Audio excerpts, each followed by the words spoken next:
وقضى ربك ألا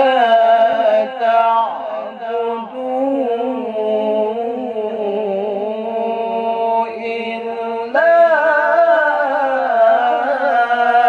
إياه